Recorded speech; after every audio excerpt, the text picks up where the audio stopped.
আজ টাকা আছে বলে আমার উপর সত্য দাঁড় করিয়ে দিলেন। একদিন টাকা আমারও হবে, সেদিন আমি ধ্বংস করে দেব পৃথিবী।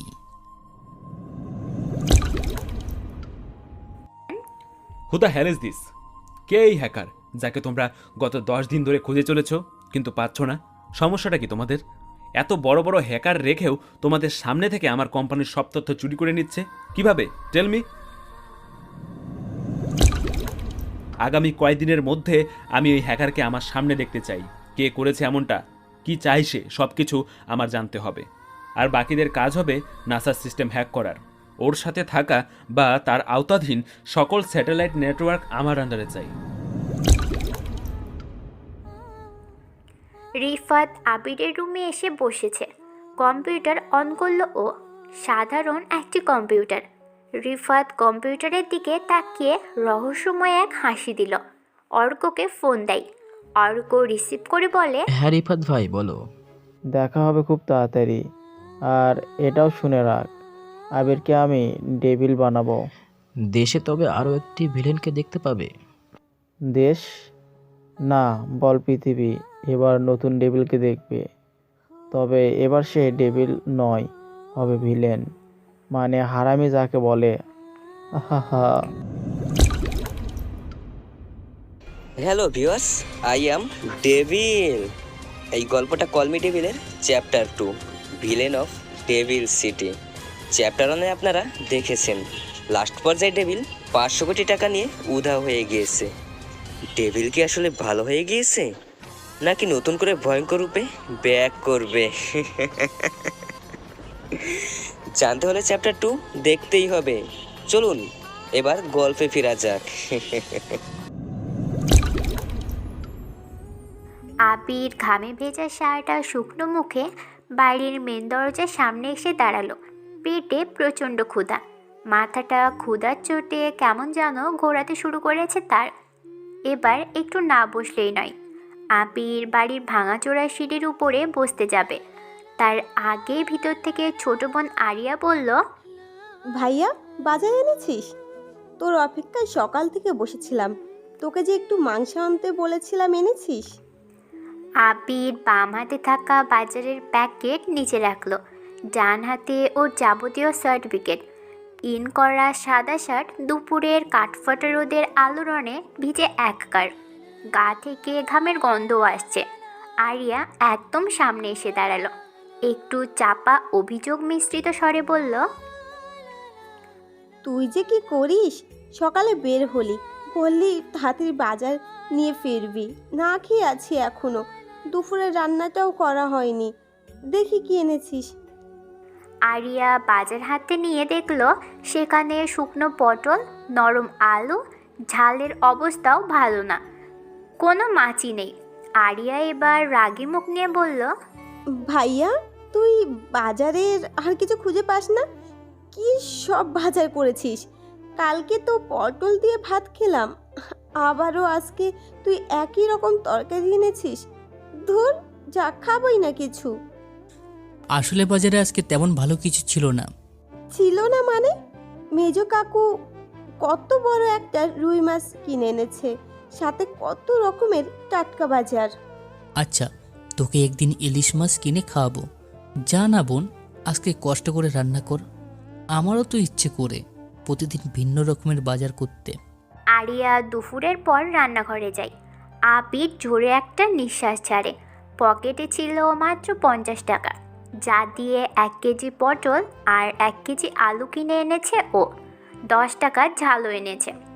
2 কিলোমিটার রাস্তা সে দুপুরের রোদে পায়ে হেঁটেই বাড়িতে এসেছে।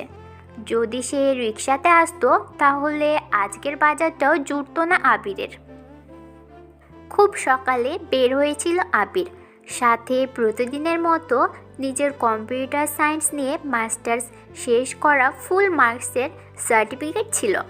প্রতিদিন বিভিন্ন জায়গায় চাকরির জন্য ঘুরে বেড়ায় আবির, কিন্তু ভাইবা দেওয়ার পরেই তাকে গোপনে বলা হয়, তোমার সব সার্টিফিকেট তো দেখলাম, পড়াশোনার ব্যাপারে তোমার কোনো উইকনেস নেই, সব সাবজেক্ট ভালো, তোমার অফিসে যে পদটি আছে সেটা ঠিক তোমার মতো লোকের জন্যই অপেক্ষা করছে, আর আমরাও ঠিক এইরকম একটা লোককে খুঁজেছি। আবির খুশিতে বলে, স্যার, অপরাধী যদি মনে হয় আমি পারফেক্ট, তবে আমাকে দয়া করে চাকরি ব্যবস্থা করে দিলে ভালো হয়। আবিরের কথা শুনে অফিস ম্যানেজার বলতো, চাকরিটা ধরে নাও, তুমি পাচ্ছ, এটা কোনো নড়চড় হবে না। মাসের বেতন পাবে 40,000, কিন্তু একটা সমস্যা হয়ে গেছে। আবির ধরা গলায় জানতে চাই। কি সমস্যা? লোকগুলো ঝটপট বলে, তোমার ভাইবা তো বেশ ভালোই হয়েছে, কিন্তু চাকরিটা পেতে হলে তোমাকে 20 লক্ষ টাকা হাত খরচ জন্য দিতে হবে। যদি পারো তবে 1 সপ্তাহের মধ্যে তুমি অফিসে জয়েন করবে। আবির প্রতিটা অফিস থেকে ফিরে আসে টাকার কথা শুনে। আবির কখনো পড়াশোনাতে নিজেকে দুর্বল মনে করেনি। সে যে চ্যাপ্টারটা বা গণিতটা বুঝতো না, সে 1 সপ্তাহ ধরে ক্লাসের পড়া কমপ্লিট করার পর সেটা নিয়েই 2-3 ঘন্টা পড়ে থাকতো। এভাবে সে পড়াশোনাতে ভালো হয়ে ওঠে, কারণ একটাই স্বপ্ন, আবির কিছুই পারেন না, কেবল পড়াশুনো করে মা বাবার মুখে একটু হাসি ফোটাবে ছোট্ট একটা চাকরির মাধ্যমে। আবিরের উদ্দেশ্য কখনো ছিল না চাকরির জন্য পড়াশোনা করতে, সে জানার জন্য পড়তো। কিন্তু বর্তমানে সবাই পড়াশোনা করে চাকরির জন্য। চাকরি রয়ে গেলে তার প্রিয় মানুষকে নিজের করে নেওয়ার বড় উদ্দেশ্য জমা থাকে পড়াশোনা আর চাকরির সুফল শেষে। এ যেন এক বাধা ধরা নিয়ম। কেন যে নিয়ম ছেড়ে অনিয়মে সব হয় না। আবির গা থেকে শার্টের বোতাম খুলতে খুলতে নিজের ঘরের দিকে এগিয়ে যায়। তখনই নরম গলায় শুনতে পেল, আবির, এদিকে আয় বাবা। আবির ঘুরে তাকায়। পাশের ঘর থেকে মা ফাহিদা বেগম ডাকলেন আবিরকে। ও সেদিকে এগিয়ে যায়। ফাহিদা বেগম কাশলেন। আবির তাড়াতাড়ি ওর মায়ের কাছে যেয়ে বলল, মা, তোমাকে না বারণ করেছি, বেশি কাশবে না, কাশলে তোমার রক্ত পড়ে গলা দিয়ে। কাশিটা কি আমি এমনি এমনি করি রে? হয়ে যায়, থামাতে পারি না। আচ্ছা বুঝছি, কথা বলো না, এখন শুয়ে থাকো। শুয়েই তো থাকি। তোর চাকরির কোনো ব্যবস্থা হলো? হয়ে যাবে মা, এসব নিয়ে তোমার এত ভাবতে হবে না। চাকরি যে কোনো জায়গায় ঠিক হয়ে যাচ্ছে, কিন্তু আমি আবার সব জায়গাতে বুঝলে চাকরি নিচ্ছি না।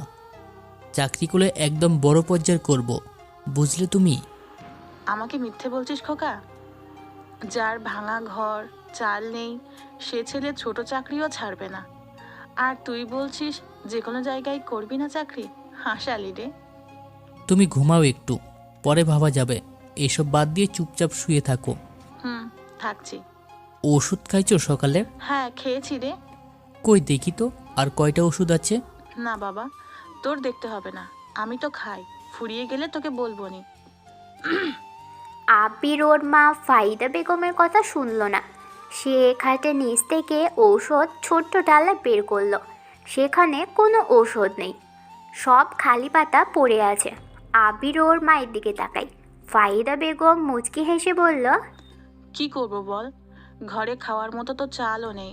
পড়াশোনার খরচের জন্য যা ছিল সবটা তোর জন্য তোর বাবা বিক্রি করে সেই যে অ্যাক্সিডেন্ট করে মরে গেল। এরপর তো সংসার তোর উপরে এসেই পড়েছে। বিদ্যুৎ বিল দিতে হবে না, তুই তোর চাচাদের বাড়ির জানালা বেয়ে আসা আলোয় পড়াশোনা করেছিস। দিনগুলো কি ভুলতে পারি রে? আমার না তোকে নিয়ে চিন্তা কম, চিন্তা আরিয়াকে নিয়ে।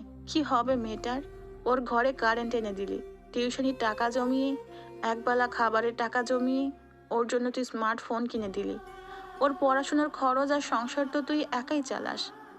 তার উপর আমার বড় রয়ে গেছে ধরা পড়লো, ঔষধের খরচও যে তোকে চালাতে হচ্ছে। আর কত রে খোকা, প্রতিদিন একই রকম তরকারি কেন খেতে হয় সেটা কেবল ওই পরিবারের লোকেরাই জানে।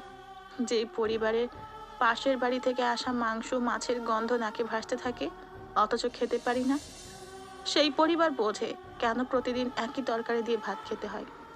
ঔষধ ফুরিয়েছে আজ 3 দিন হলো, তোকে বলতে ইচ্ছে করেনি। জানি না তুই কিভাবে টাকা নিয়ে ঔষধ আনবি, তবে সেই ঔষধ খেতেও যে আমার কষ্ট হয় বাবা। কান্না আসে রে বুক ফেটে। আল্লাহকে বলি, সবার মরণ করছো, আমাকে কেন নিয়ে যাচ্ছ না? মা, তুমি চুপ করবে নাকি আমি বাড়ি ছেড়ে চলে যাব? আবির একটু জোরে কথা বলে উঠল। ফাহিদা বেগম মুচকি হাসলেন। আবির কোনো কথা বলল না আর। ওষুধের খাঁচিটা জায়গাতে রেখে যেভাবে এসেছিল ওভাবেই বাড়ি থেকে বের হয়। হাঁটতে থাকে ও। জন হেনরিলা টমাস কিবোর্ড হাতে তুলে ফ্লোরে ছুঁড়ে মারলেন। সংক্ষেপে তাকে টমাস নামেই সবাই জানে। উনি পৃথিবীর একমাত্র ধনী ব্যক্তি। মাইক্রোসফট কোম্পানিটা ওনার নিজের, যা থেকে প্রতি মাসে ইনকাম করে কোটি কোটি ডলার। টমাস গা থেকে কোট খুলে সামনে থাকা কম্পিউটারের উপর ছুঁড়ে মারলেন। পিছনে 10 থেকে 15 জন লোক দাঁড়িয়ে আছে। টমাস ঘুরলেন পিছনে, জোরে জোরে চিৎকার করে বললেন, who the hell is this? কে এই হ্যাকার যাকে তোমরা গত 10 দিন ধরে খুঁজে চলেছ কিন্তু পাচ্ছ না? সমস্যাটা কি তোমাদের? এত বড় বড় হ্যাকার রেখেও তোমাদের সামনে থেকে আমার কোম্পানির সব তথ্য চুরি করে নিচ্ছে কিভাবে? Tell me. কেউ কোনো কথা বলছে না। আমেরিকার বিশাল কোম্পানি টমাসের। শুধু মাইক্রোসফট না, অ্যাপেল থেকে শুরু করে উইন্ডোজের সব কিছুই ওনার। বিশ্বের দামি হ্যান্ডসেট আইফোন ওনারই কোম্পানির। সেই কোম্পানির কিছু তথ্য 10 দিন আগে চুরি করে নেওয়া হয়েছে। কে করেছে সেটা কেউ জানে না, আর খবরটা গোপনীয় আছে। মিডিয়া জানলে ব্যাপারটা হয়তো আরও জটিল হতে পারে। জন টমাসের ধারণা এটা। সে কারণে ওনার কোম্পানিতে থাকা সবচাইতে দক্ষ আর বড় হ্যাকারদেরকে ডেকেছেন তিনি। 15 জন সেরা সেরা হ্যাকার লাগিয়েও 10 দিনে তিনি ওই হ্যাকারের কোনো হদিশ পাননি। তথ্যগুলো নাসা মহাকাশ গবেষণার মালিক হিলিংস্টন রবার্টের কাছে বিক্রি করা হচ্ছে। টমাসের ধারণা রবার্ট ওর কোনো হ্যাকার দিয়ে সে এই কাজটি করিয়েছে। রবার্ট আর টমাসের মধ্যে অর্ধ দশক সময় ধরে এক ধরনের বিবাদ লেগে আছে। নাসা তার মহাকাশের তথ্য টমাসকে জানাতে অস্বীকার করে, কারণ টমাস ও তথ্য সবার আগে কিনে থাকে। সেজন্য রবার্টের থেকে টমাসের আয় সংখ্যা আর পরিচিতি বিপুল পরিমাণে হচ্ছিল।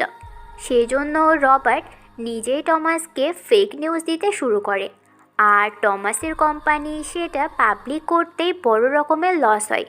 তারপর থেকে ওদের দুজনের মনোমালিন্য, যা আস্তে আস্তে বিশাল শত্রুতে রূপ নিয়েছে।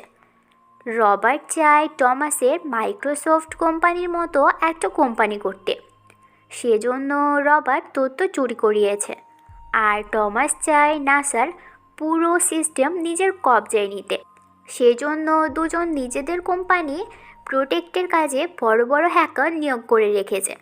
দুজনের কোম্পানি সিকিউরিটি সিস্টেম এত বেশি প্রখর আর উন্নত যে কোনো হ্যাকারই সেটা নষ্ট করতে পারবে না। কিন্তু তবুও দুজনের মধ্যে শত্রুতা চলেই যাচ্ছে। টমাস বলল, আগামী কয়েকদিনের মধ্যে আমি ওই হ্যাকারকে আমার সামনে দেখতে চাই। কে করেছে এমনটা, কি চাই সে, সব কিছু আমার জানতে হবে। আর বাকিদের কাজ হবে নাসার সিস্টেম হ্যাক করার। ওর সাথে থাকা বা তার আওতাধীন সকল স্যাটেলাইট নেটওয়ার্ক আমার আন্ডারে চাই। টমাস কথাগুলো বলে সেখান থেকে চলে যায়। রুমে থাকা সব হ্যাকার যেন একটু শান্তিতে নিঃশ্বাস ফেলল। কিন্তু তারাও খুঁজছে কে এই হ্যাকার, কে এত ইনফরমেশন চুরি করার ক্ষমতা রেখেছে।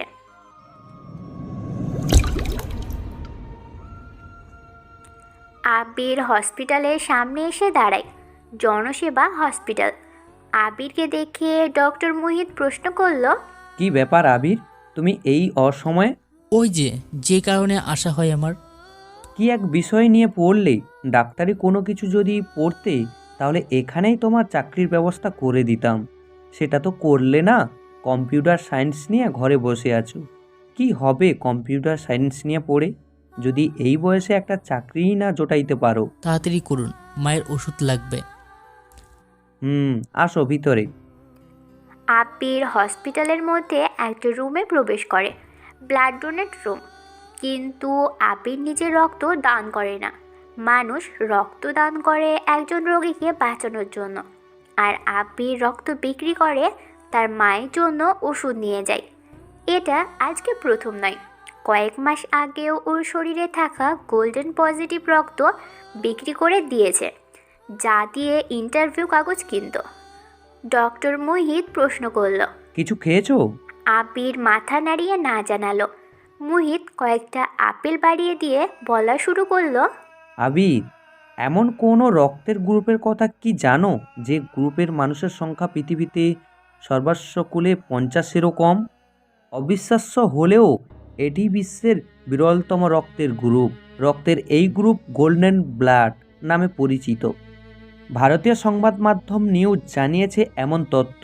এই রক্তের RH সিস্টেম 61 অ্যান্টিজেনের অস্তিত্ব ছিল না। এই রক্তের নাম দেওয়া হয় RH নাল। সাধারণত রক্তের কোষগুলোতে 342টি অ্যান্টিজেন থাকে। এই অ্যান্টিজেনগুলোর কমিশনই নির্ধারণ করে কোনো রক্তের গ্রুপ ঠিক কী হবে। এই অ্যান্টিজেনের ভিত্তিতে মানুষের রক্তকে 4 ভাগে ভাগ করা হয়। সেগুলো হলো A, B, AB R O। প্রত্যেকটি রক্তের গ্রুপ আবার 2 ভাবে বিভক্ত, পজিটিভ এবং নেগেটিভ। অর্থাৎ সব মিলিয়ে মানুষের শরীরে মোট 8 রকমের রক্ত পাওয়া যায়।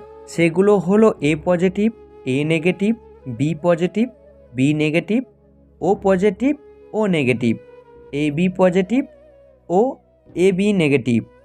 1961 সালে প্রথম এই রক্তের গ্রুপের সন্ধান পাওয়া যায়। তারপর থেকে এ পর্যন্ত বিশ্বে মাত্র 40 জন মানুষের মধ্যে গোল্ডেন ব্লাড এর অস্তিত্ব খুঁজে পাওয়া গিয়েছে, যার মধ্যে তুমি একজন। এই ধরনের রক্ত বিরল হওয়ার কারণে এই গ্রুপটির নাম দেওয়া হয়েছে গোল্ডেন ব্লাড।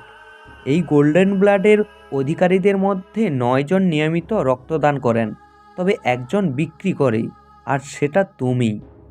বর্তমানে বিশ্বের জনসংখ্যা প্রায় 800 কোটি, যাদের মধ্যে গত 57 বছরে এমন 40 জনকে পাওয়া গেছে যাদের শরীরে এই বিরল গ্রুপের রক্ত রয়েছে।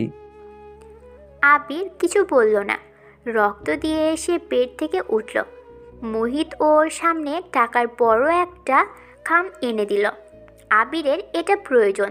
সে ছোট ছোট দোকান বা কোম্পানিতে চাকরির খোঁজ করেছিল, কিন্তু একটা বিষয় আছে না, চাকরি যদি উপরওয়ালায় ভাগ্যে না লিখে থাকে তাহলে তুমি চেষ্টা করলেও ব্যর্থ হবে। ঠিক আবিরের বেলাতেও এমনটাই হচ্ছে।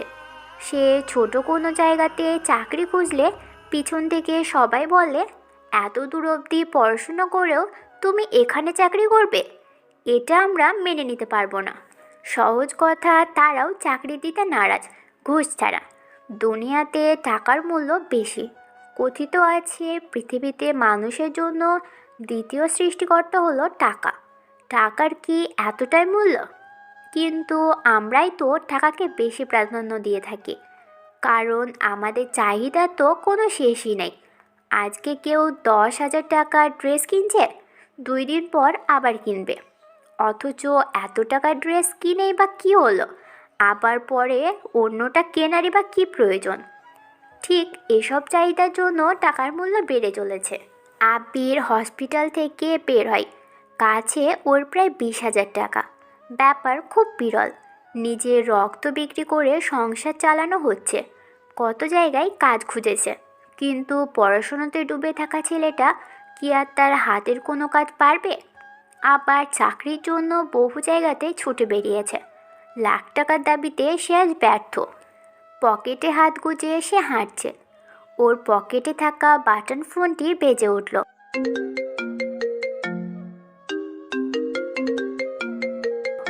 ফোন বের করে তাকিয়ে দেখে মায়ের নাম্বার। সে রিসিভ করল। আবির, কোথায় তুমি? রাস্তায়। জানি, আমি রেখেছি, দাঁড়াও ওখানে, আমি আসছি। মায়া ফোন কেটে দিল। আবিরের দায়িত্বের মাঝে আরও একটা বিশাল চাপ, আর সেটা হলো মায়া। আবির রাস্তার পাশে দাঁড়িয়ে আছে। কল্পনাতে চাকরি, কম্পিউটার আর অনেক কিছুই সে ভাবছে। আবির হাঁটছে, পকেটে হাত গুজে হাঁটছে ও। হঠাৎ অনুভব করলো ওর পাশে একটা সাদা রঙের গাড়ি এসে থেমেছে। আবির গাড়িটাকে খুব ভালো করে চেনে। মায়া গাড়ি থেকে নামলো, হাতে একটা মোটা ব্যাগ। গাড়ির সামনে এসে ড্রাইভারকে বলল, আপনি চলে যান। গাড়ি নিয়ে তিনি চলে গেলেন। আবিরের পাশে এসে দাঁড়ায় মায়া। রিক্সা ডাকো। না, বাসায় যাব। মায়ের ওষুধ ফুরিয়ে গেছে। যেও, বাট একটু পর। আগে রিক্সা ডাকো। মায়া যেটা বলবে সেটাই সে করবে, কারণ মায়া আবিরের ব্যাপারে প্রচণ্ড জেদি। তাই আবির কোনো কথা বলল না। রিক্সা ডাকলো ও। মায়া আবিরকে নিয়ে রিক্সাতে করে ছোট্ট পার্কের দিকে এগিয়ে যায়। আবির আর মায়া দুজনে একে অপরকে অনেক বছর ধরে ভালোবাসে। দুজনকে এত সহজে বুঝতে পারে, দুজনকে খুব সহজে বুঝতে পারে। এজন্য কে কখন রেগে আছে আর কখন কি বলা দরকার সবটাই যেন সহসা মুখস্থ থাকে। একটা সম্পর্ক অনেক বছর টিকে থাকার পিছনের আসল রহস্য হলো আন্ডারস্ট্যান্ডিং, একে অপরকে খুব বেশি পরিমাণে বোঝা। সহজে বোঝা এই ব্যাপারটাই রিলেশনকে বহুদূর এগিয়ে নিয়ে যায়। আবির আর মায়ের মধ্যে এইরকম রিলেশন কলেজে পড়ার সময় থেকে একে অপরের প্রেমে পড়ে। মায়া মেয়েটা ডিফারেন্ট, বড়লোকের মেয়ে হলেও চলাফেরা সাধারণদের মতো। মানে মায়াকে বউ হিসেবে পারফেক্ট মানাবে। ভাগ্যক্রমে আবির মায়াকে পায়, যদিও সম্পূর্ণভাবে কাছে পায় না তারা একে অপরকে, শুধু বিয়েটা হলেই হয়ে যাবে। কিন্তু আবির চাকরি না পাওয়াতে কোনো কিছুই হচ্ছে না। মায়া তার পরিবারকে জানাতে পারছে না আবিরের কথা, আবার আবির তাকে বিয়েও করতে পারছে না চাকরির অভাবে, কারণ আবির এমনিতেই মার বোনকে কষ্ট করে চালাচ্ছে। তার উপর যদি মায়াকে নিয়ে আসা হয়, পরিস্থিতি আর আগের মতো থাকবে না।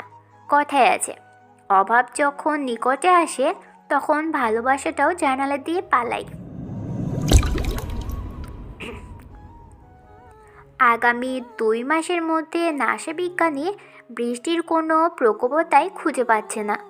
আবহাওয়ার খবরটা অনেকে চেক করে তথ্যগুলো কালেক্ট করে নিল বিজ্ঞানীরা। সব কিছু ঠিক রেখে নিউজটা প্রকাশের প্রস্তুতি নেয়।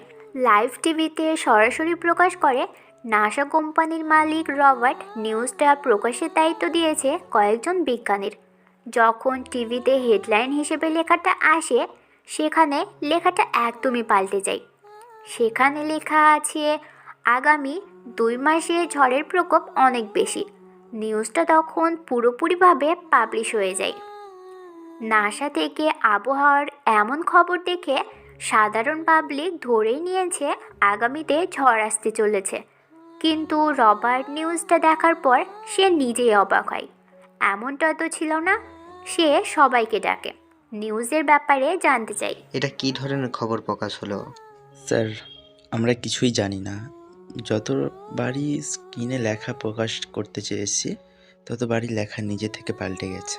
মজা করো, সত্যি করে বলো, কি এমন ভুল করেছে? সত্যি বলছি স্যার, আমরা সবাই সাক্ষী। সবাই একসাথে কথাটা বলে উঠল। রবার্ট কিছুই বুঝতে পারে না।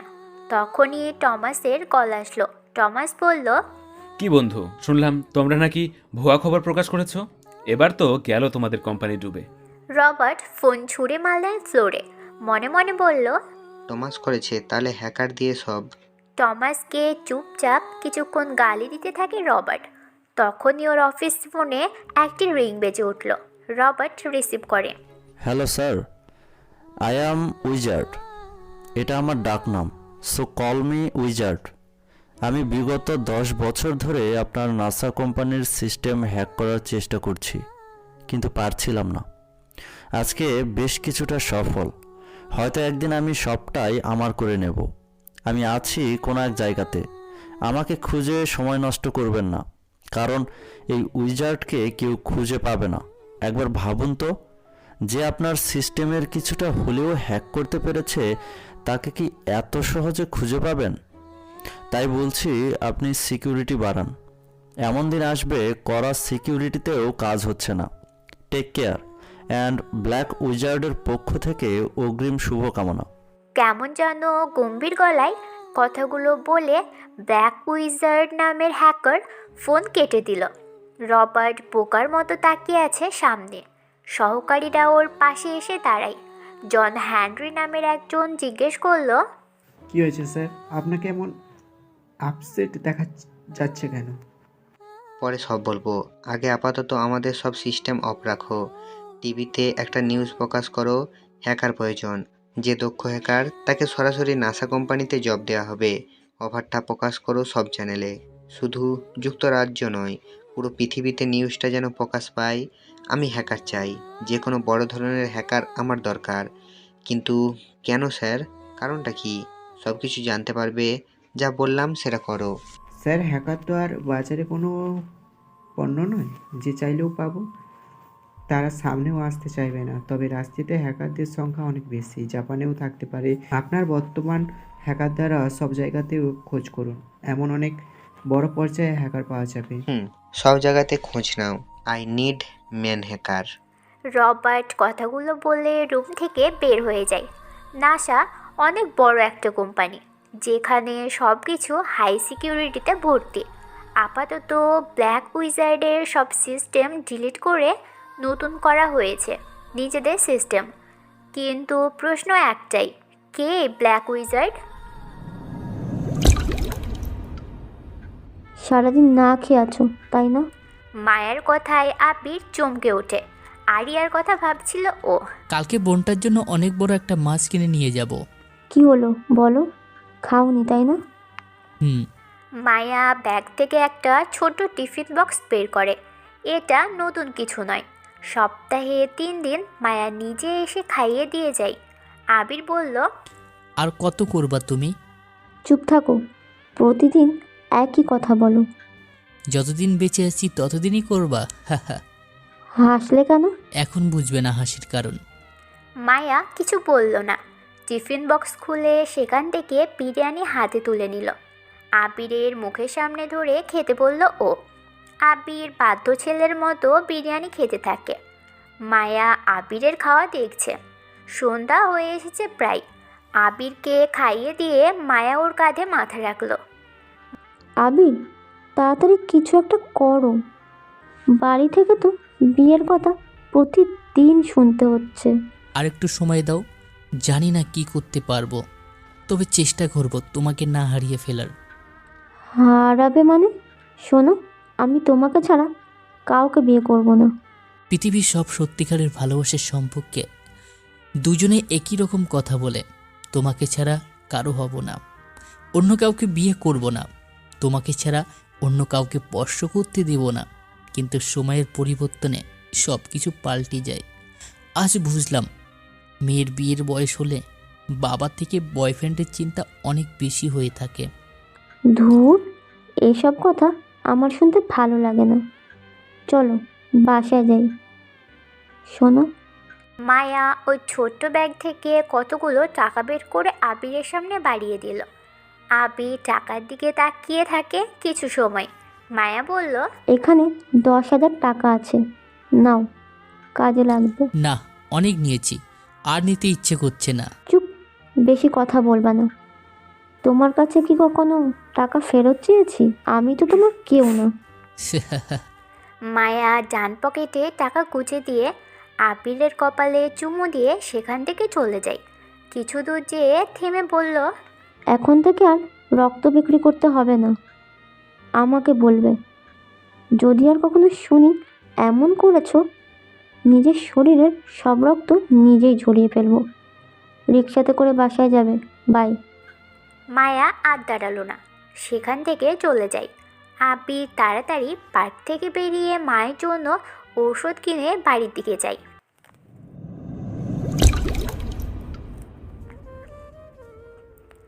আরিয়া বাড়ির পিছনের বাগানের দিকে বসে আছে। ওর বয়ফ্রেন্ড সাজ্জাদ আসার কথা। আরিয়া কাউকে না জানিয়ে সে রিলেশনে গেছে।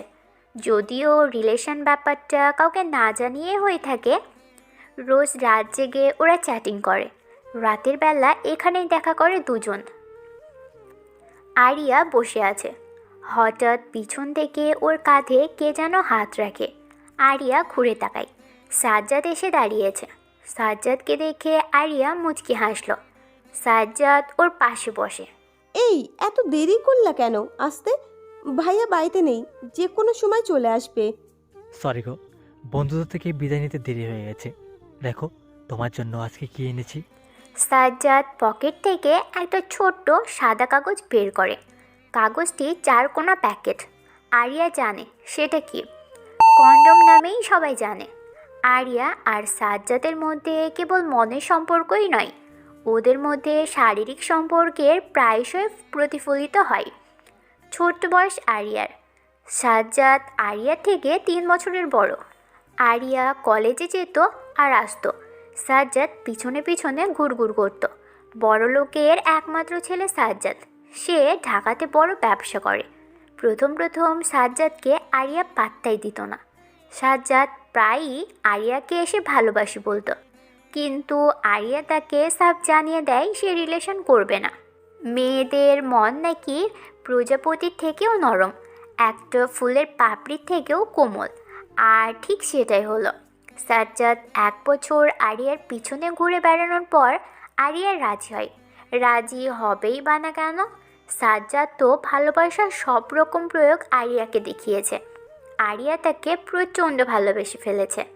এরপর রাত জেগে দুজনের কথা বলা, চ্যাটিং, কত শত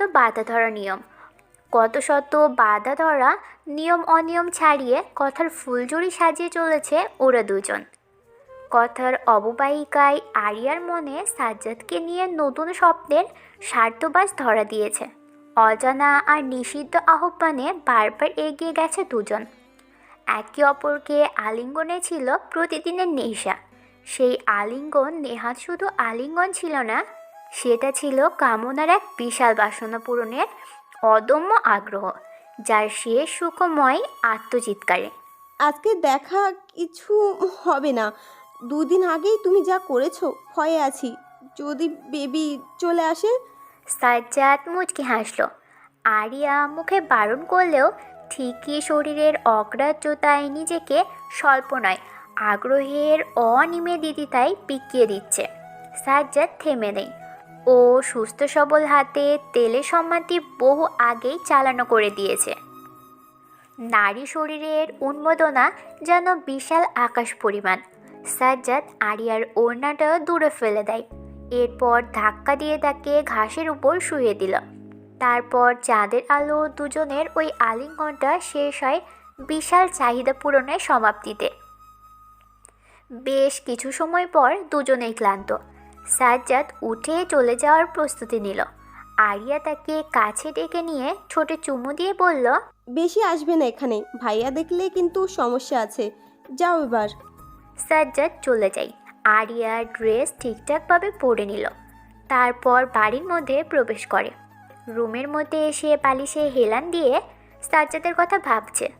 অনেক বেশি ভালোবাসে সে সাজ্জাদকে, আর সাজ্জাদও জানো তাকে আরও বেশি ভালোবাসে। সাজ্জাদের কথা ভাবতে ভাবতে সে শুনতে পেল, আরি বাইরে আয়, দেখ তোর জন্য কি এনেছি। আবির এসে দাঁড়িয়েছে বিশাল একটা মাছ হাতে। আরিয়া আজ বেশ ক্লান্ত। কোনো রকম হেঁটে বাইরে আসে ও। ভাইয়াকে দেখেও অবাক হয়, কিন্তু আবির তার বোনকে দেখে অবাক হয় বেশি। চুলগুলো কেমন যেন একটু এলোমেলো, দুর্বল মনে হচ্ছে ওকে। তোর কি শরীর খারাপ আরি? না তো ভাইয়া, এমনি শুয়েছিলাম, দাও মাছটা। আরিয়া তাড়াতাড়ি মাছ নিয়ে চলে যায়। আবির ওর মায়ের রুমে আসলো। 3 রুম বিশিষ্ট একটি টিনের বাড়ি ওদের। উপরের চালটা মাটির টালি দিয়ে করা। চাচারা ওদের নিজের জমি জোর করে কেড়ে নিয়েছে।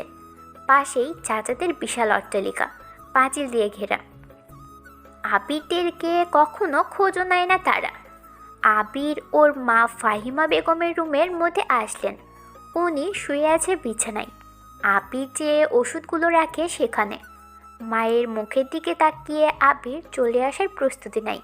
ফাহিমা বেগম বলল, কতদিনই বা বাঁচবো বল? ফুসফুসে ক্যান্সার, কাশলে রক্ত পড়ে। মা কোনো সন্তানের কাছে মায়ের রোগের বোঝা নয়।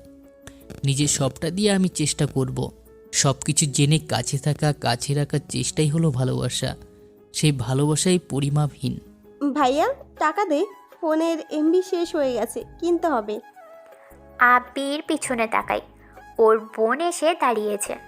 আবির মায়ের দিকে তাকিয়ে একটু হেসে রুম থেকে চলে গেল।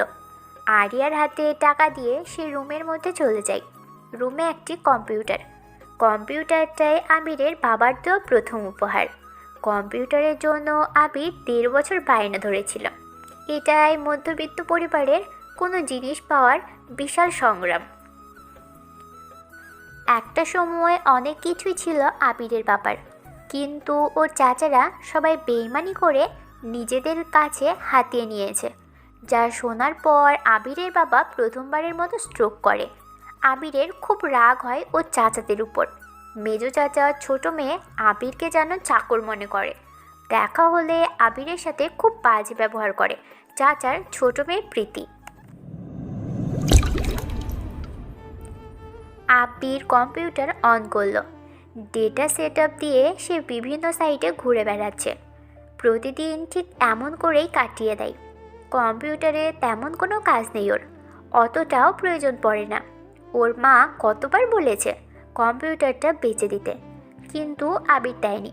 ওর বাবার উপহার। আবিরের কোনো প্রয়োজন পড়ে না কম্পিউটারের। কথাগুলো ভাবতে ভাবতে ওর ফোনে রিং আসলো। তাকিয়ে দেখে অর্ক ফোন করেছে। অর্ক ওর ক্লাসমেট। অনার্স প্রথম বর্ষে থাকাকালীন আবির অর্ককে দেখেনি। থার্ড ইয়ারে এসেই হঠাৎ করে অর্ক নামের একটা ছেলে আসে আবিরদের রুমে। আবির ব্রিলিয়ান্ট স্টুডেন্ট হলেও কখনো ক্লাসের টপারদের মতো করে প্রতিযোগী করে পড়া করেনি। সে ঠিকই এক্সামে সবার টপার হয়ে দেখাতো। আবির বসতো শেষের দিকে, আর অর্ক এসে বসেছিল আবিরের পাশে। আবির এক কোণাতে আর একই বেঞ্চে অর্ক আরেক কোণাতে। অর্ককে টিচারের অনেক প্রশ্ন করেছিল, কোথায় থাকে, কিভাবে এখানে ভর্তি হলো, কিন্তু অর্ক চুপচাপ সেসব এড়িয়ে গেছে। এজন্য আবিরের খুব ভালো লাগতো অর্ককে। তারপর অর্কের ফোন প্রথমবারে রিসিভ করতে পারেনি। অর্কের সাথে বহু মাস পর কথা হবে আবিরের। আবির তাড়াতাড়ি রিসিভ করলো ফোন। অর্ক বল। কেমন আছো ভাই? ভালো, তুই? আছি। রিফাতের কথা মনে আছে? রিফাতের কথা অর্ক বলতেই আবির কল্পনাতে চলে যায়। রিফাতের কথাও মনে পড়ে ওর। রিফাত ছিল ওদের ক্লাসের সবচাইতে ফজিল আর বেয়াদব একটা ছেলে। আইসিটির একটা গুরুত্বপূর্ণ ক্লাস চলছিল ওদের, কম্পিউটার ক্লাস যাকে বলে। দেয়ালে গ্রাফিক্স করে আলো সাজিয়ে ক্লাস করানো হচ্ছিল। কম্পিউটারে ভিডিও প্লে করে টিচার বোঝাচ্ছিলেন। সবাই বেশ মনোযোগ দিয়েই ক্লাস করছিল। হঠাৎ পর্দাতে দেখতে পায় সানি লিওনের মোস্ট ভাইরাল গান লায়লা মে লায়লা গানটি চলছে। সবাই তো বোকার মতো সেদিকে তাকিয়ে থাকে। স্যার অবাক হয়, তাড়াতাড়ি কম্পিউটারের কাছে চলে আসে। এসে দেখে কম্পিউটার কাজ করছে না, নিজের ইচ্ছে মতোই চলছে। তখন পুরো ভার্সিটিতে হ্যাক শব্দটা রিফাতের নামেই প্রযোজ্য ছিল, তাই সাথে সাথে রিফাতকে স্যার ডাকলো। আর রিফাত সরাসরি সত্য কথাই বলে দেয়। এই গুণটাই ভালো লাগতো। সত্য স্বীকার করে সে ক্ষমা চাইতো, কিন্তু তখন কি কেউ ক্ষমা করে? তবে রিফাতের এই হ্যাক দক্ষতার ব্যাপারটা আবির আর অর্কের খুব পছন্দ হয়। এজন্য ওরা 3 জন বন্ধু হয়ে একসাথে পুরো ভার্সিটি লাইফ শেষ করে। আছে। রিফাতকে দরকার, খুব তাড়াতাড়ি তোমার সাথে দেখা হবে। তুমি তোমার ক্ষমতা কাজে লাগাও। অর্ক কথাটা বলে ফোন কেটে দিল। আবির ওর কথার আগা মাথা কিছুই বুঝতে পারছে না। আবির কম্পিউটার অফ করলো। সবাই রাতের খাবার খেয়ে শুয়ে পড়ে।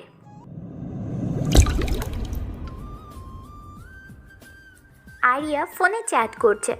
ফোনের ওপাশে আছে সাজ্জাদ। দুজনে বিয়ের প্ল্যানিং করছে। সাজ্জাদ, বিয়ে করবে কবে আমায়?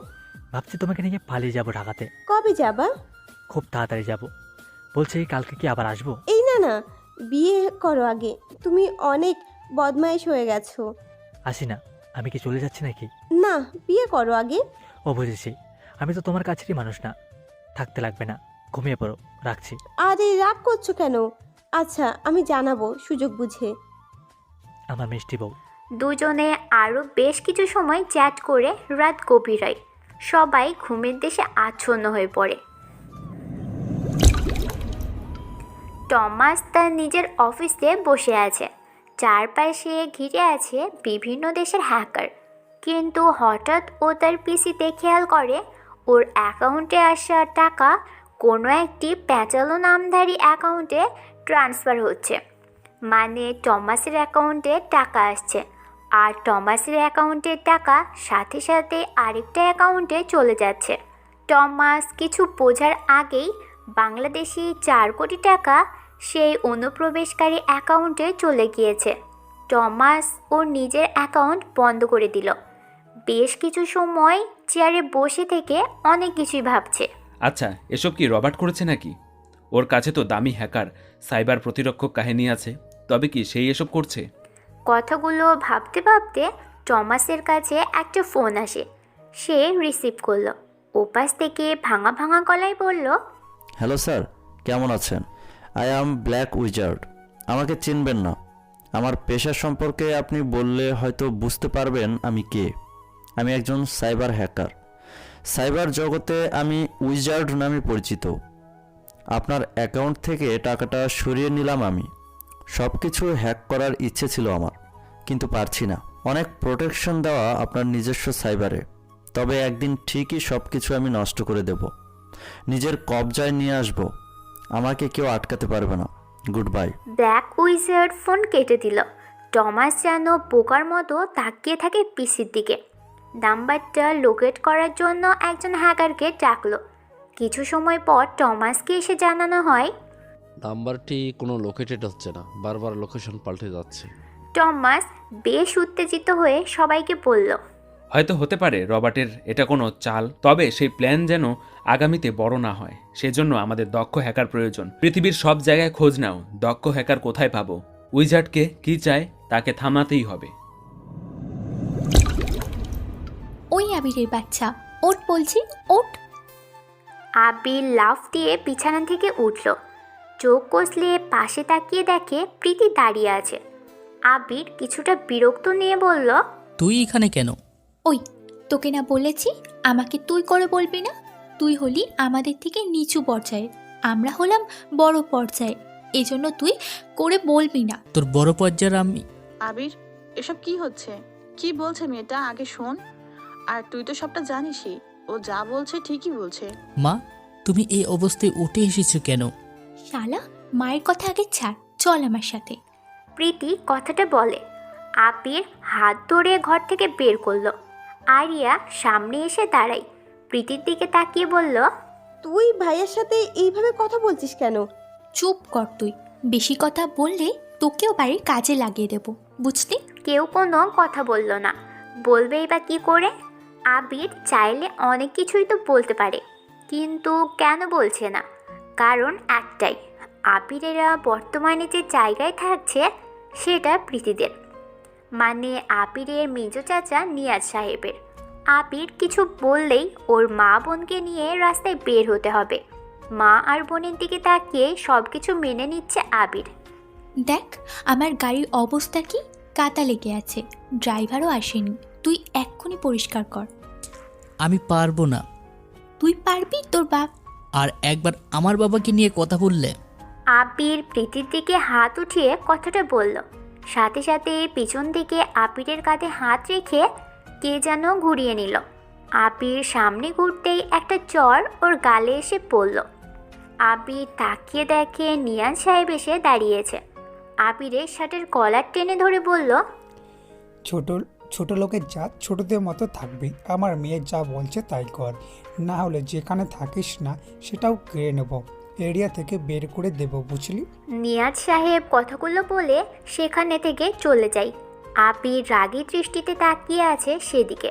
প্রীতি বলল, এইভাবে তাকিয়ে লাভ নেই, আমার জুতোয় কাদা লেগে আছে, পরিষ্কার করে দেখুনি, মুখ দিয়ে যেন তোর আর একটা কথাও বের করতে না শুনি। আবির একটি কাপড় নিয়ে নিচু হয়ে প্রীতির জুতো থেকে কাদা সরাতে থাকলো। প্রীতি মুচকি হাসছে। আবির বসা থেকে উঠে দাঁড়ায়। প্রীতি ওর ব্যাগ থেকে কতগুলো টাকা বের করে আবিরের মুখের উপর ছুঁড়ে মারল। প্রীতি বলল, নেই, খাবার চড়িয়ে দিয়েছি, মোরগদের মতো খুঁটে খুঁটে খা, গাড়িটা পরিষ্কার করে চলে যায় এখান থেকে। প্রীতি সেখান থেকে চলে আসলো। আবির নিচে মাটির দিকে তাকাই। কতগুলো নতুন চকচকে 1000 টাকার নোট পড়ে আছে। আবির টাকাগুলো তুলে নিল। 5,000 টাকা সেখানে। আবির টাকাগুলো গুছিয়ে গাড়ির মধ্যে রেখে দেয়। মনে মনে বলে, টাকা একদিন আমারও হবে, সেদিন আমি হব রাজা। মায়া আবিরকে অনেকবার কল দিয়েছে। আবিরকে তার বাবার অফিসে কম্পিউটারে রাখা হিসেব নিকেশের কাজের চাকরির জন্য অনুরোধ করেছে। মায়ার বাবা জনাব মাহমুদ সাহেব আবিরকে যেতে বলেছে। আর আবিরকে নিতেই মায়া এসেছে পরিচিত পার্কে, যেখানে ওরা দুজন প্রায়ই দেখা করে। আবির ফোন রিসিভ করলো। মায়া উপাস থেকে একটু রাগী গলাতে বলল, কি ব্যাপার, ফোন ধরতে এত সময় লাগে? কি করছিলা? গাড়ি পরিষ্কার। মানে? ওই, তুমি কি পাগল হয়ে গিয়েছো? কম্পিউটার ইঞ্জিনিয়ার হয়েও যদি চাকরি না পাই, তবে গাড়ি পরিষ্কার করাটা দোষের কিছু নেই। আবির, তুমি রেডি হয়ে চলে আসো, চাকরির ইন্টারভিউ আছে। টাকা নেই। টাকা নেই মানে? ঘুষ দেওয়ার মতো টাকা নেই, সেটাই বললাম। না আছে টাকা, না আছে রেফারেন্স করার মতো বড় হাত। আর আমি কখনো বড় হাত আর ঘুষের সহায়তায় চাকরি করব না। আমার বাবার অফিসে আজকে ইন্টারভিউ চলছে, তোমার নাম দিয়ে এসেছি। তুমি ইন্টারভিউতে ভালো করলে তোমার চাকরি হবে। এখানে আমার কোনো রেফারেন্স নেই। ওকে, আসছি। আবির রেডি হয়ে বের হয়। আরিয়া এসে সামনে দাঁড়ায়। আবিরের দিকে তাকিয়ে বলল, ভাইয়া, বান্ধবীরা মিলে ঘুরতে যাবে। আমি বলছিলাম যাব না, কিন্তু ওরা শুনছে না, কি করব? তুই বারণ করবি কেন? তুই যাবি, কোনো ব্যাপার না। কি সমস্যা বল? বাসায় তো তেমন গেস নেই, যদি কেস আনার জন্য টাকা দিতে। মানে আমি চয়েস করে এসেছিলাম। আচ্ছা, কত টাকা লাগবে? 5,000 টাকা। ও। আবির হাসি মুখে ঘরে যেয়ে মায়ার দেওয়া টাকা থেকে 5,000 টাকা এনে দেয় আরিয়াকে। আরিয়া তার ভাইকে জড়িয়ে ধরে ধন্যবাদ প্রকাশ করে। আবির বাড়ি থেকে বের হয়। মাথার বিশাল চিন্তা। বাবার ভাগে জমিটুকু চাচারা নিয়েছে জোর করে। কিছুই করার ছিল না তার। বাবা কথা বলেছিল বলেই ওনার নামে একটা কেস দিয়ে দেয়, যার জন্য এত কিছু ঘটে গেছে। বাবাকেও হারাতে হয়েছে ওদের। আবির কিছুই বলতে পারে না। কিছু বললেই তো বোন আর মাকে নিয়ে বাইরে বের হতে হবে। কোথায় থাকবে ও? কি করবে তখন? এজন্য সব অন্যায় মেনে নিয়েছে। এমনটা প্রীতি আজ করে না।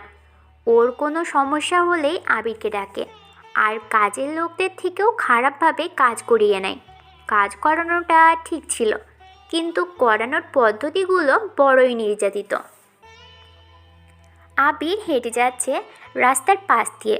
ফুটপাত থেকে বেছে বেছে কয়েকটা এক কালারের সাদা নীল শার্ট কিনে রেখেছিল অনেক আগেই। সেসব স্ত্রী করেই ইন্টারভিউতে যায় আবির। কখনো টাকা বাঁচানোর জন্য হেঁটে যায়, আবার দুপুরে নাও খেয়ে থাকে। এদিকে আরিয়া ফোন করে সাজ্জাদকে। সাজ্জাদকে খুশি হয়ে বলতে থাকে, বাবু, আমি আসছি তোমার সাথে ট্যুরে যাওয়ার জন্য। রেডি? Wow, good good. ট্যুরে কোথায় যাব? রুমে যাব। আচ্ছা ফাজিল। দুষ্টু মিষ্টি আলাপ চালিয়ে যেতে থাকে ওরা। আবির পার্কের কাছাকাছি চলে এসেছে। সূর্যের তেজ যেন প্রখর হতে শুরু করেছে। ঘরে অসুস্থ মা, বেকার একজন ছেলে, পড়াশোনারত ছোট বোন। তার চাহিদা পূরণে বিশাল চিন্তা। আবির একবেলা কেন, একদিনও না খেয়ে কাটিয়ে দিতে পারবে। কিন্তু চিন্তাটা আরিয়াকে নিয়ে। ওকে কখনো অভাব ঠিকমতো বুঝতে দেয়নি আবির। মাঝে মাঝে একটু কষ্ট পেতে দেখেছে, তবুও আবির পরে সেসব পুষিয়ে দিয়েছে। গতবার আরিয়ার পিকনিকে যাওয়ার জন্য ড্রেস, টাকা, ভাড়া সব কিছু আবির খুব কষ্ট করে ম্যানেজ করেছিল। আরিয়ার মুখের হাসির জন্য আবির চাইলে নিজেকেও বিক্রি করতে পারবে। এত সময় লাগে? 30 মিনিটের মধ্যে অফিসে পৌঁছাতে হবে, চলো। মায়ের কথা শুনে আবির ওর মুখের দিকে তাকালো। আবিরের পৃথিবী বলতে 3 জন মানুষ, মা, বোন আর মায়া। 2 জন মানুষ খুব ভালো করেই বোঝে আবিরকে, ওর মা ফাহিমা বেগম আর মায়া। দুজনে কখনো আবিরের কাছে আবদার করেনি, বরং তারাই দেওয়ার জন্য কত কিছু করেছে। আবির বলল, চলো। গাড়িতে বসো। আর শোনো, রাগ দেখাবা না সেখানে, বুঝেছো? ইন্টারভিউতে অনেক কিছুই হয়। আমাদের মতো মানুষের রাগের কোনো দাম নেই, তাই দেখিয়ে কোনো লাভ হবে না। হুম, খেয়েছো কিছু? না। আচ্ছা, আগে ইন্টারভিউ শেষ করো। কয়েক মিনিট পর আবির বিশাল একটা অফিসে এসে পৌঁছলো। আবির গাড়ি থেকে নামতেই মায়া এগিয়ে আসলো। আবিরের শার্টের বোতাম ঠিক করে দিল। চুলগুলো এলোমেলো হয়ে আছে। মায়া ঠিক করে দিল 2 হাত দিয়ে। সবার আড়ালে আবিরের কপালে আলতো করে চুমু দিয়ে বলল, বেস্ট অফ লাক, আমি বাইরে আছি। উপর থেকে জানালা খুলে মাহমুদ সাহেব সবটা দেখল। বুঝতে বাকি নেই আবির কে হয় তার মেয়ের। তিনি পকেট থেকে ফোন বের করে কাদেরকে যেন ফোন দিয়ে বলেন, মায়ের সাথে আসা সাদা শার্ট পরা ছেলেটার সব ডিটেলস 30 মিনিটের মধ্যে আমার চাই। রিফাত একটা কালো বাইক থেকে নামলো। বাইক থেকে নেমে এসে আশেপাশে তাকালো। 3টে বাড়ি। ডান পাশে 5 তলা একটা বাড়ি, বাম পাশে 4 তলা একটা বাড়ি, মাঝখানে টিনের চালের একটি বাড়ি। বড় 2 বাড়ির পাঁচিল বিশাল গাঁথুনি দিয়ে মজবুত করা, আর টিনের চালের বাড়ির পাঁচিলটা সুপারি গাছের ডাল দিয়ে করা। রিফাত মনে মনে ভাবল, আবির কোনটাতে থাকবে? জায়গার খোঁজ নিতে নিতে এখানে আসলাম। কোনটা হতে পারে আবিরের বাড়ি? 5-7 না ভেবে সে টিনের বাড়ির মধ্যেই প্রবেশ করলো। একটা মেয়েকে সেজেগুজে বের হতে দেখে রিফাত। মুখে অনেকটা আবিরের চেহারার মিল পাওয়া যাচ্ছে। রিফাত মেয়েটার সামনে এসে বলল, আবিরকে চেনো? হুম, আমার ভাইয়া। আপনি কি? রিফাত আমি, আবিরের বন্ধু। তুমি কি ওর বোন হবে? হুম, ছোট বোন। ভেতরে মা আছে, আমি একটু বাইরে যাব, মায়ের সাথে কথা বলুন। আরিয়া কথাটা বলে সেখান থেকে বের হয়ে আসে। রিফাত বাড়ির দরজার সামনে যেয়ে সালাম দিলেন। ভিতর থেকে সালামের জবাব আসলো। রিফাত কিছু বলতে যাবে, তার আগে ফাহিদা বেগম এগিয়ে আসলো। তাকিয়ে দেখে সাহেবদের বেশে একটা ইয়াং ছেলে দাঁড়িয়ে আছে। রিফাত বলল, আন্টি, আমি রিফাত, আবিরের বন্ধু। কত বছর হলো দেখা হয় না, তাই আসলাম। সে কি বাড়িতে আছে? না বাবা, ভিতরে আসো। সে তো বেরিয়ে গেছে চাকরির ইন্টারভিউ দিতে। মানে সে কি এখনো বেকার? হুম। ওরা দুইজন কথা বলে। এদিকে আবির বসে আছে। অফিসের কাজের লোক এসে বলল, আপনি আবির? আপনাকে ভিতরে যেতে বলেছে। আবির তাড়াতাড়ি ভিতরে চলে যায়। 5 জন লোক বসে আছে। আবির সালাম দিয়ে বসার অনুমতি চাইল। আবির বসতেই একজন বলল, সার্টিফিকেট তো দেখলাম সব টপার তো। জি স্যার। গুড। তো আবির সাহেব বলুন তো, আপনার সবচাইতে বড় শক্তি ও দুর্বলতা কি? আমার সবচাইতে বড় শক্তি হলো আত্মবিশ্বাস। প্রতিটা মানুষ পছন্দ করে কনফিডেন্সিয়াল মানুষদের, আর আমি পছন্দ করি ওভার কনফিডেন্সিয়াল মানুষদের। কারণ কনফিডেন্স থাকাটা স্মার্ট বোঝায়, কোনো কাজে কনফিডেন্স সাহায্য করে। আর ওভার কনফিডেন্স থাকা মানে ওভার স্মার্ট। এখানে যে কোনো কাজ তখন আরও সহজভাবে করা যাবে। আমার দুর্বলতা হলো আমি যখন যে কাজটা করব তার মধ্যে কতটুকু দিতে পেরেছি। আমার সবটা যদি না দিতে পারি, কাজটা যদি সঠিকভাবে সম্পূর্ণ না হয়, এটাই আমার কাছে দুর্বলতা প্রকাশ করে। গুড। আচ্ছা, এবার বলো। আবিরের প্রশ্নের উত্তর শুনে সবাই বেশ ইমপ্রেসিভ হয়ে গেল। আরও একজন প্রশ্ন করল, কিসের তার না আপনাকে রাতে জাগিয়ে রাখে? আবির আবারও চুপ হয়ে যায়। কিছু সময় পর একটু হেসে বলল, আমি আমার মনের দিক থেকে কতটা সৎ। আমি সারাদিন কতগুলো খারাপ কাজ করেছি। পরিবারের জন্য কি করতে পারবো। যদি আমার চাকরি হয় তাহলে সেই দায়িত্বটা আমি সঠিকভাবে পালন করতে পারবো। যদি চাকরি না হয়, পরিবারকে নিয়ে কি করব। দুনিয়ার সুখ খুঁজতে যেয়ে আমি আমার সৃষ্টিকর্তাকে ভুলে যাচ্ছি না তো।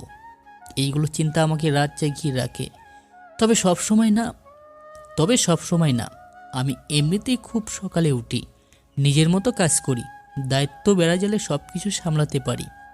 একজন বেশ তীক্ষ্ণ দৃষ্টিতে তাকালো আবিরের দিকে। আবির চুপচাপ বসে আছে সেখানে। শেষের জন প্রশ্ন করল, যদি আপনি রং হতেন তাহলে কোন রং হতেন? আবির প্রশ্নটা শুনে বেশ বড় করেই হাসলেন। প্রশ্নকর্তারা আবিরের দিকে অবাক হয়ে চেয়ে রইল। আবির কিছু সময় নিয়ে হাসি থামিয়ে বলল, মানুষ সামাজিক জীব। প্রতিটা মানুষের মধ্যে বেসিক 4 ধরনের পার্সোনালিটি টাইপের যে কোনো একটি দেখা যায়, কিন্তু আমি পরিস্থিতি অনুযায়ী চিনতে এবং মানিয়ে নিতে পারি। কখন আমার লাল হওয়ার প্রয়োজন হয়, কখনো সবুজ, আবার কখনো কখনো কালো কিংবা গোলাপি, আবার সাদাও হতে হয়। সবটা নির্ভর করে পরিস্থিতির উপর। তাই বলা যায় পরিস্থিতি যেমনটাই তৈরি হবে আমি ঠিক সেই রঙটাই বেছে নিব। Great answer. প্রশ্নকর্তারা সবাই উঠে দাঁড়ালেন। আবিরের পিছনে কোম্পানির মালিক মাহমুদ সাহেব এসে দাঁড়িয়েছে। উনি ইশারায় সবাইকে চলে যেতে বললেন। প্রশ্নকর্তারা চলে যায়। মাহমুদ সাহেব এসে আবিরের সামনে এসে বসল। বলল, আমি মায়ার বাবা। আবির বসা থেকে উঠে দাঁড়াতে চাইল। উনি ইশারায় দাঁড়াতে বারণ করলেন। রুমে এসি চলছে। কাজের ছেলে 2 কাপ চা নিয়ে গেছে, সাথে বিস্কুটও আছে। আবিরকে ইশারায় খেতে বললেন। দুজনে বেশ কিছু সময় ধরে চুপ করে রইল। মাহমুদ সাহেব হঠাৎ বললেন, তোমার গায়ের শার্টটা ফুটপাতের দোকান থেকে কেনা, তাই না? জি স্যার। ওকে, রং চলে যাবে ভেবে সাদা রঙের শার্ট কিনছো? Great thing. Yes sir. তোমার বাবা ছিল ছোট একজন ব্যবসায়ী। তিনি মারা গিয়েছে রোড অ্যাক্সিডেন্টে। যদিও সেদিন তিনি তোমার চাচাদের ব্যবহারে কষ্ট পেয়ে বাড়ি থেকে বের হয়েছিলেন। তোমার বাসা টিন শেডের ঘরে অসুস্থ মা। বিয়ে দেওয়ার মতো বয়সে হয়েছে তোমার বোনের। বোনকে অভাব বুঝতে দাও না তেমন একটা। প্রতিদিন কি যেন বাজার করো। অল্প টাকাতে যা পাই সেটাই। আমার বাড়ির কাজের লোকদের খাবারের মেনু কি জানো? না। মাছ, মাংস, সব ধরনের টাটকা সবজি। আমি কম্প্রোমাইজ করতে ভালোবাসি, কিন্তু নিজের মেয়ের ব্যাপারে একদমই না। স্যার, সহজ করে কথা বলুন। পেঁচানো মানুষদের সামনে পিছিয়ে কথা বলাটা অন্যরকম হয়। বুঝতে পারছো তাহলে? মায়ের থেকে চলে আসতে হবে, তাই তো? আমি মায়াকে বলবো না তোমার কথা, তবে তোমাকে ওর থেকে চলে আসতে হবে। কারণ আমি কখনো তোমার হাতে ওকে তুলে দিব না, আর না চাকরি দিব। চাকরি দিলে তোমাকে সামনে এনে মায়া আমাকে অনেক কিছু বোঝাবে, আর আমি আমার মেয়ের কথা ফেলতে পারি না। তোমাকে কোনো চাকরি দেয়নি এই ব্যাপারটা তুমি বলবে তাকে, আমিও বলবো, তবে সেসব বানিয়ে বলবে। যাও। আবির অফিস থেকে বের হয়। গেটের বাইরে এসে ঘুরে একবার অফিসের দিকে তাকালো। মনে মনে বলল, আজ টাকা আছে বলে আমার উপর সত্য দাঁড় করিয়ে দিলেন। একদিন টাকা আমারও হবে, সেদিন আমি ধ্বংস করে দেব পৃথিবী।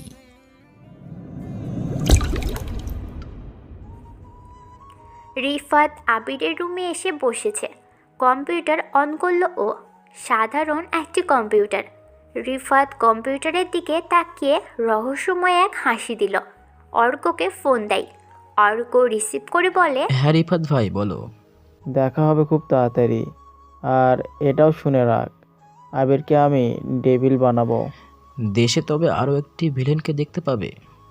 দেশ না, বল পৃথিবী এবার নতুন ডেভিলকে দেখবে। তবে এবার সে ডেভিল নয়, হবে ভিলেন, মানে হারামি যাকে বলে। রিফাত কম্পিউটার অফ করলো। সে ফাহিদা বেগমের সাথে কিছু সময় কথা বলে সেখান থেকে চলে আসলো। অর্ক আর রিফাতের রহস্যময় কথাগুলো কোনো সাধারণ কথা নয়।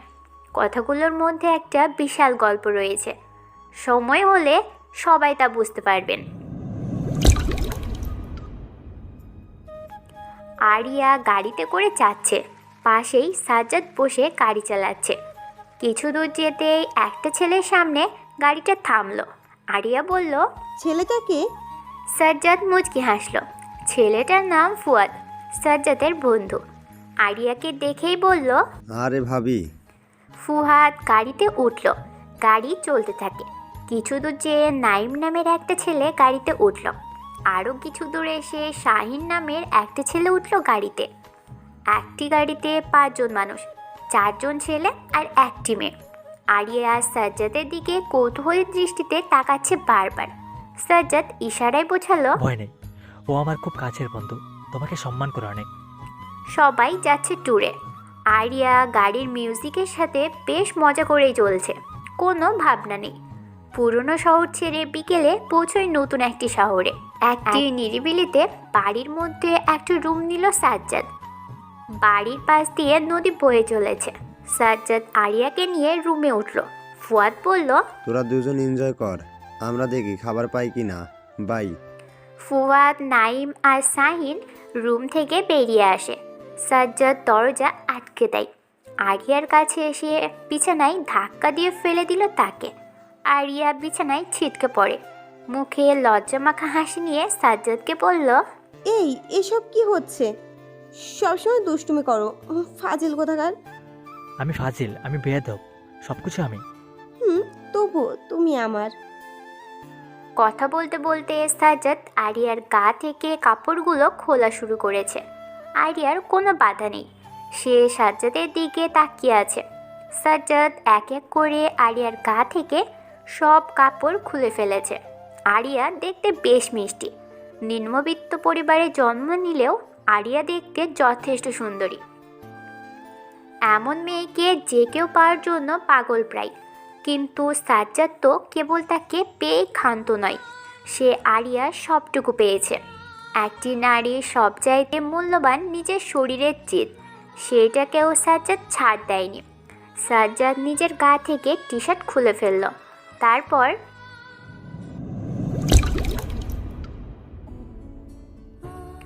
আবির ওর হাত থেকে সব কাগজ ছিঁড়ে ফেলে দিল ডাস্টবিনে। শার্ট ইন থেকে খুলে দিল। পকেটে হাত গুজে দিয়ে ফুটপাত দিয়ে হাঁটছে। দুপুর গড়িয়ে বিকেল হয়ে আসছে। পেটে ক্ষুধা থাকলেও কোনো ইচ্ছেই করছে না খেতে। বারবার মায়ের কথা মনে পড়ছে ওর। একে অপরকে কতই না ভালোবাসে। আবির 5 বছর রিলেশনে মায়াকে কেবল গালে চুমুই দিয়েছে, আলিঙ্গনে একে অপরের কাছে এসেছে। অথচ মায়াকে ছাড়া তার থাকার দিন চলে এসেছে। এইচএসসি পরীক্ষার সময় ওদের দেখা। দুজনেই একই বেঞ্চে বসে পরীক্ষা দিয়েছিল। সেদিনের পর টুকটাক কথা বলা। কাকতালীয়ভাবে একই কলেজে ভর্তি হয় ওরা দুজন। এরপর বন্ধুত্ব শুরু। একে অপরকে পছন্দ করা, ভালোবাসা সবটা যেন ভাগ্যেই ছিল। কতই না স্বপ্ন ছিল একসাথে ঘর বাঁধার।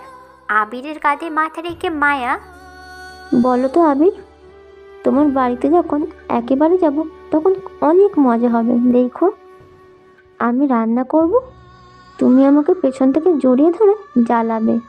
আবির হুঁ বলে সায় দিত, কারণ তখন থেকেই আবিরের চিন্তা কিভাবে সে মায়াকে নিজের করে নেবে। মায়াকে নিয়ে পালানোর স্বপ্ন না দেখলেও একদিন মজার ছলে আবির মায়াকে বলেছিল, চলো আমরা পালিয়ে যাই। মায়া বকা দিয়ে আবিরকে বলে, কি বলো তুমি? তোমার পরিবার নিয়ে তোমার কত দায়িত্ব, আর পালিয়ে কোথায় যাবে? কি করে খাওয়াবে আমাকে? তোমার পরিবারেরই বা কি হবে শুনি? আবির মায়াকে শক্ত করে জড়িয়ে ধরে সেদিন, কারণ এমনটা কখনো কোনো মেয়ে বুঝবে না। আবির হাঁটতে থাকে। পাশে মায়ার গাড়ি এসে দাঁড়িয়েছে। মায়া গাড়ি থেকে নেমে আবিরকে ডাকলো, এই আবির, চাকরি হয়েছে? না। ও আচ্ছা, আমি আব্বুর সাথে কথা বলে নেব, চাকরি হয়ে যাবে। আবির কোনো কিছু বলছে না। মায়ার থেকে সে হেঁটে চলে আসতে থাকে। লাবণ্য চেয়ারে বসে আছে। সে এখন অনেক বড় একটি পজিশনে এসেছে। চেয়ারে হেলান দিয়ে লাবণ্য অনেক কিছুই ভাবছে। কয়েক বছর আগের কথাগুলো লাবণ্য সব সময় ভাবে। একটি কালো রাত, চারপাশ যেন অন্ধকার। সেই কালো রাতে একটা ব্লাস্ট হয়। সেই ব্লাস্টে মারা যায় দুজন সরকারের অধীনে থাকা লোক, সাকিব আর সোহেল। কিন্তু কেন? ডেভিলের মাইন্ড গেমে তারা মারা গিয়েছিল। ডেভিল কোথায় আছে? সেদিন রাতে অনেকগুলো প্রশ্ন রয়ে যায় সবার কাছে। দেশের জনগণ, এমনকি সরকারও প্রশ্নের উত্তর খুঁজে চলেছিল। একটা সময় না পেয়ে সব কিছু থামিয়ে দেয়। এখনও অবধি লাবণ্য ছাড়া এই শহরে ডেভিল নিলয়কে অন্য কেউ চেনে না। নিলয় যে ডেভিল ছিল এটা কেবল এই ঢাকা শহরে একমাত্র লাবণ্য জানে। আর যারা জানতো তারা সবাই মারা গেছে। লাবণ্য সেদিনের রাতের কথা ভাবছে। অর্ককে তুলে আনা হয় ডেভিল ভেবে। কিন্তু অর্ক ছিল ডেভিলের সাথে থাকা ছোট একজন হ্যাকার। আসল ডেভিল তো ছিল নিলয়, যাকে মাস্টার অফ মাইন্ড গেমার বলা হয়ে থাকে। টেকনোলজিতে তার অনেক জ্ঞান, সে চাইলেই পুরো পৃথিবীটা নিজের করে নিতে পারত।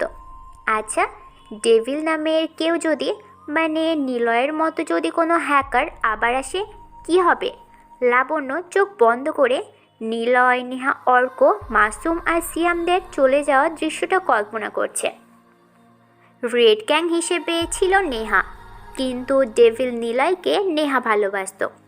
ওরা সেই যে কতগুলো টাকা নিয়ে চলে যায়, তাদের কোনো অস্তিত্ব আর খুঁজে পাওয়া যায়নি। লাবণ্য চেহারে হেলান দিয়ে কথাগুলো ভাবছে। ওর সহকারী জাবেদ শেখ এসে সামনে দাঁড়িয়ে স্যালুট করলেন। ম্যাম, আপনার জন্য একটা চিঠি এসেছে। ওকে, দাও দেখি। লাবণ্য চিঠি খোলে। সরকারের খুব কাছে সিকিউরিটি এজেন্সি থেকে এসেছে। চিঠি শুরুতেই লেখা, আমি রিশান বলছি, secret security agency of Bangladesh, batch 11। তারপর লেখা, আজ প্রায় 8 মাস হলো বাংলাদেশ বঙ্গবন্ধু স্যাটেলাইট 1-কে ঘিরে অনেক রহস্য ছড়িয়ে পড়েছে। প্রশ্ন হলো, কি সেই রহস্য, আর কেনই বা এটা আপনাকে জানাচ্ছি। সেকেন্ড, কারণটা আগে বলি। আপনি বেশ কয়েক বছর ধরে ডেভিল নামে এক হ্যাকারের উপর ইনভেস্টিগেশন করেছিলেন। আপনার এই ব্যাপারটা অজানা নয় যে হ্যাকাররা কেমন হতে পারে। আমাদের স্যাটেলাইটটি যেদিন মহাকাশে প্রেরণ করা হয়, সেদিন চায়নাতেও একটি স্যাটেলাইট মহাকাশে প্রেরণ করা হয়। কিন্তু সমস্যা হলো, আমাদের স্যাটেলাইটে অগ্রিম সব খবর চায়নারা আগেই হ্যাক করে নিচ্ছে। র এজেন্সির কোম্পানি থেকে জানা যায়, নাসাও এর সাথে যুক্ত।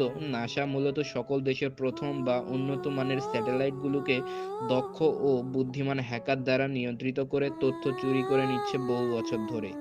এটা কখনো কেউ বুঝতে পারেনি, জানতেও পারেনি। নাসার টেকনোলজি এত বিশাল যা সরাসরি বোঝা মুশকিল।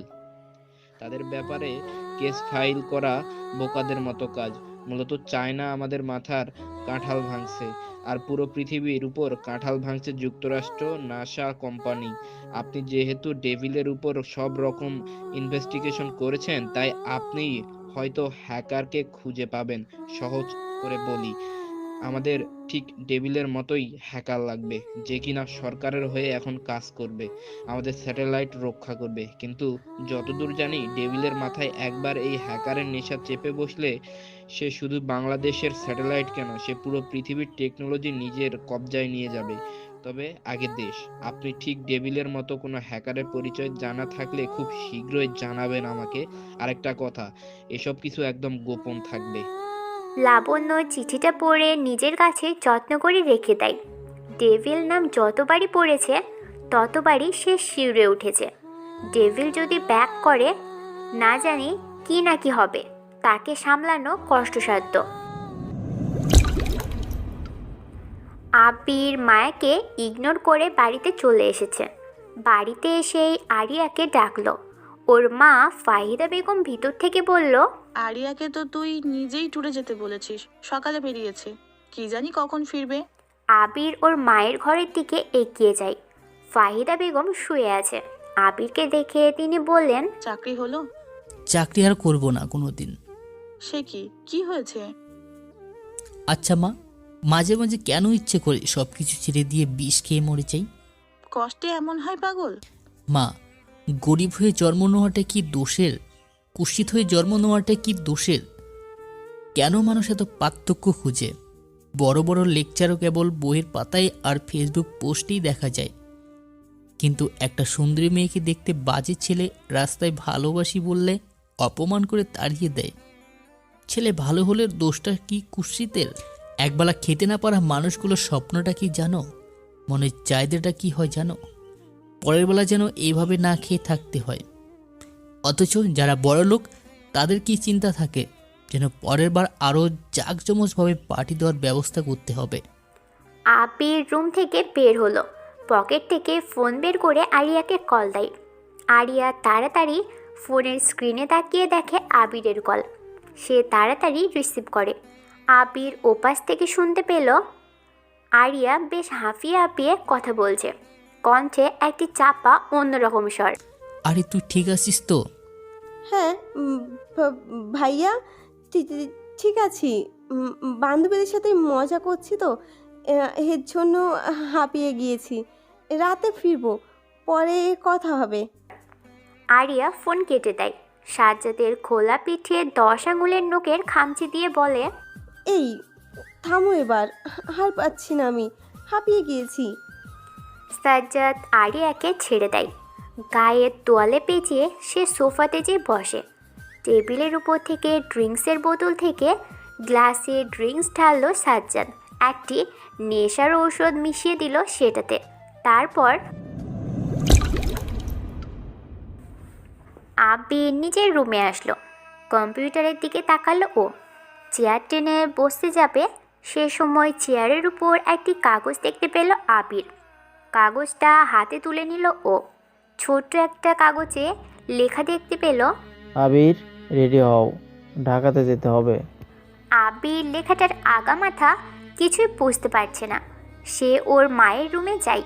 মাকে জিজ্ঞেস করে, বাড়িতে কি কেউ এসেছিল? হ্যাঁ, তোর বন্ধু এসেছিল। আমার বন্ধু? কোন বন্ধু? আছে, রিফাত নাম।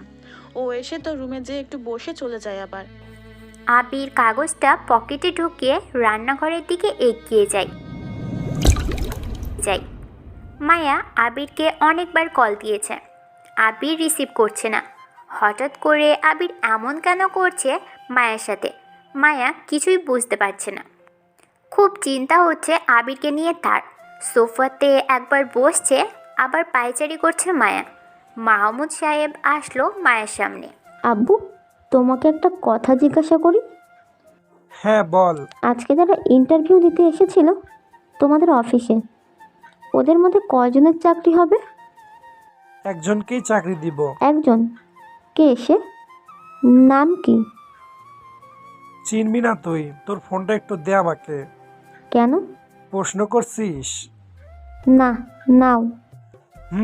তুই তোর রুমে যা, আমি আসছি। মায়া ওর রুমে চলে যায়। মাহমুদ সাহেব আবিরের ছবিগুলো দেখতে থাকে। কোনোভাবে সে আবিরের সাথে মায়ের বিয়ে দেবেন না। মায়ের সাথে আবিরের একদমই মানাবে না। তিনি মায়ের ফোন থেকে সব ছবি ডিলিট করে দিল। ওনার ফোন দিয়ে ফোন করলো কাকে যেন। হ্যালো মুজিব ভাই, আপনার ছেলেকে নিয়ে কবে আসবেন? আরে মাহফুজ ভাই যে, আপনি যখনই বলবেন তখনই আসবো। 1 সপ্তাহের মধ্যে চলে আসুন। খুব তাড়াতাড়ি মায়া আর রিশাদের বিয়ে দেব। রিশান হলো সরকার কর্তৃক সিকিউরিটি এজেন্সি। সব রকম খবর, সুরক্ষা আর বিপদে সাহায্য করার এজেন্সিতে সে একজন সহকারী অফিসার। মাহমুদ সাহেব মায়ের রুমে আসলো। রিশানের সাথেই মায়ের বিয়ের কথা হচ্ছে। ছেলেটার নাম কি? তোর ফোনে ফটো দেখলাম। ওর নাম আবির। আমি ওকে বুঝতে পেরেছি। যাই হোক, আমার বন্ধু মুজিব সাহেবের ছেলে রিশানের সাথে তোর বিয়ের কথা ঠিক করছি। এই সপ্তাহে ওরা তোকে দেখতে আসবে। মাহমুদ সাহেব কথাটা বলে সেখান থেকে চলে যায়। মায়া পোকার মতো তাকিয়ে থাকে ওর বাবার দিকে।